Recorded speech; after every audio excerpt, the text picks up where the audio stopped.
আসসালামু আলাইকুম viewers, welcome back to my channel. আজ আমি আপনাদেরকে করে দেখাবো কিভাবে খুব সহজে চিকেন কষা করা যায়।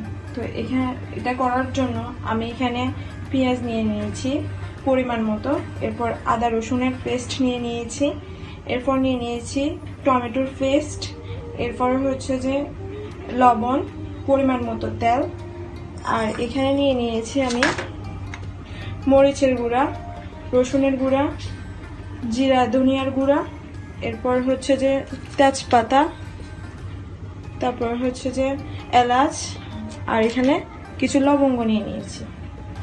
তো আপনাদেরকে দেখিয়ে দিচ্ছি এটা আমি কিভাবে খুব সহজে করি। তো চলুন। তো চিকেন কষা তৈরি করার জন্য প্রথমে আমি পরিমাণ মতো এখানে তেলটাকে ঢেলে দিচ্ছি।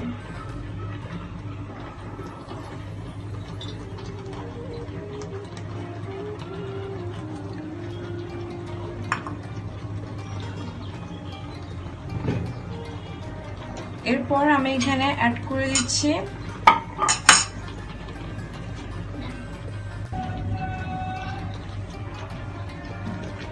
করে দিচ্ছি আমি পেঁয়াজটাকে।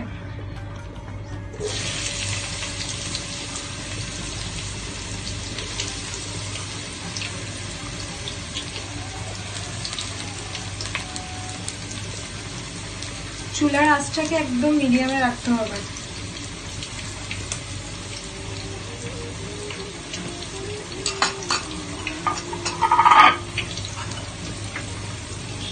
এরপর আমি এখানে পরিমাণ মতো লবণ দিয়ে দিচ্ছি।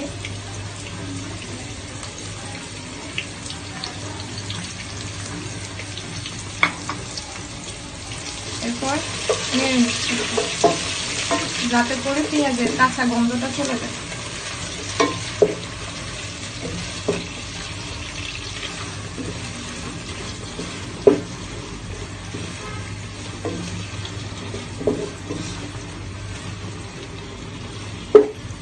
এভাবে আমি কিছুক্ষণ পেঁয়াজটাকে রাখবো যাতে করে পেঁয়াজের একটা গোল্ডেন কালারটা চলে আসে, হালকা গোল্ডেন কালার।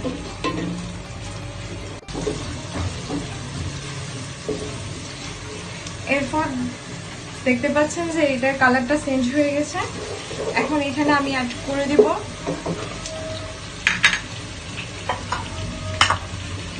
আদা রসুনের পেস্টটা,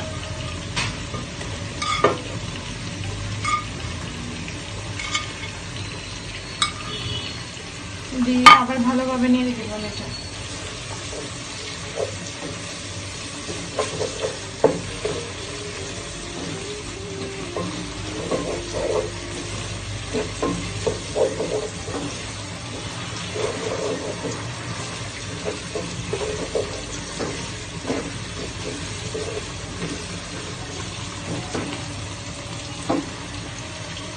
এখানে আমি দিয়ে দিচ্ছি 3টা যে তেজপাতা রেখেছিলাম ওগুলো, এরপর লবঙ্গগুলো 3টা, এলাচগুলো দিয়ে দিচ্ছি।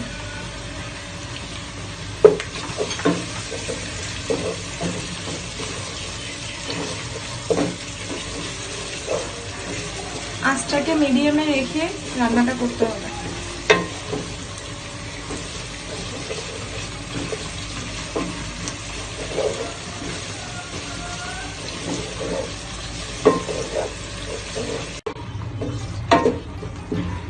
তো পেঁয়াজটা আমাদের হয়ে গেছে। এখন আমি এখানে অ্যাড করে দিব মরিচের গুঁড়া।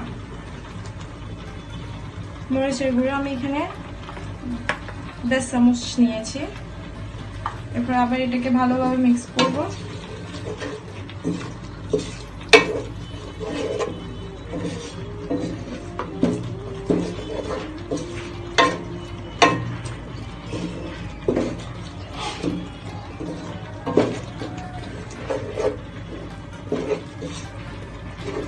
মিক্স করা হয়ে গেলে এরপর আমি এখানে টমেটোর পেস্টটাকে অ্যাড করে দেব।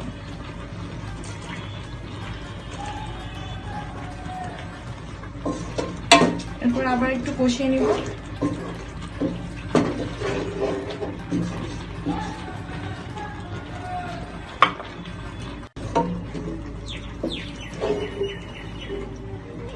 টমেটোটা কষে নেওয়ার পর এরপর আমি এখানে আবার অ্যাড করে দিব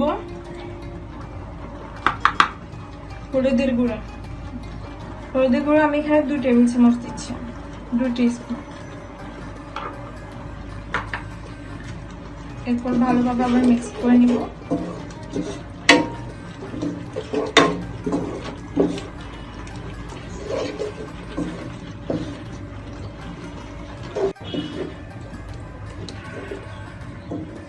হলুদটা আমাদের মিক্স করা শেষ। এরপর এখানে আমি এখন দিয়ে দিব চিকেনটাকে।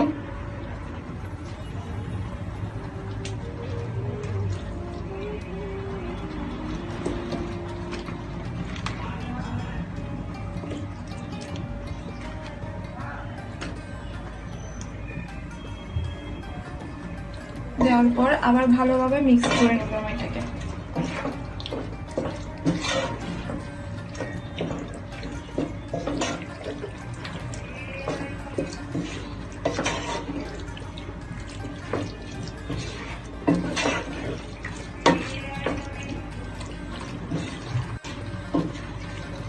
আমি চিকেনটার সাথে মশলাগুলো মিক্স করে নিয়েছি। এখন এটাকে আমি 2-3 মিনিটের জন্য ঢাকনা দিয়ে ঢেকে দিব, যাতে করে চিকেনটা থেকে পানিগুলো বের হয়ে আসে। তো 2 মিনিট পর আমরা দেখতে পাচ্ছি এখানে চিকেনটা থেকে পানিটা বের হয়ে গেছে। তো যথেষ্ট পরিমাণ পানি হয়েছে, এখানে আর পানিটা অ্যাড করা লাগবে না, এই পানিতেই সিদ্ধ হবে। তো আমরা এটা হওয়ার জন্য অপেক্ষা করছি। এখানে আর কিছু অ্যাড করা লাগবে না, এই পানিটা থেকেই হয়ে যাবে। তো আমি ঘুরে দিচ্ছি আবার।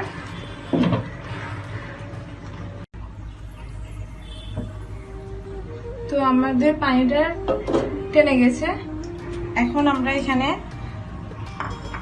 আমি যে তালার জিরার গুঁড়াটা রেখেছিলাম সেটা আধা চা চামচ আমি অ্যাড করে দিচ্ছি। এরপর এটাকে আবার একটু মিক্স করে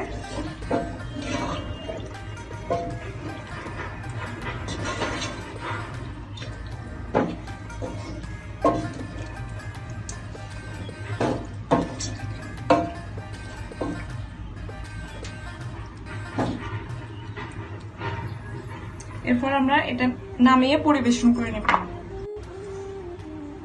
তো দেখুন কতটা সুন্দর হয়ে গেছে এবং খুব সহজে কিন্তু এটা রেডি করা যায়।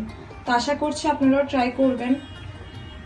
তো আমার ভিডিওটা যদি আপনাদের ভালো লেগে থাকে তাহলে লাইক, কমেন্ট, সাবস্ক্রাইব করে পাশে থাকা বেল আইকনটি ক্লিক করে রাখবেন। আল্লাহ হাফেজ। আসসালামু আলাইকুম।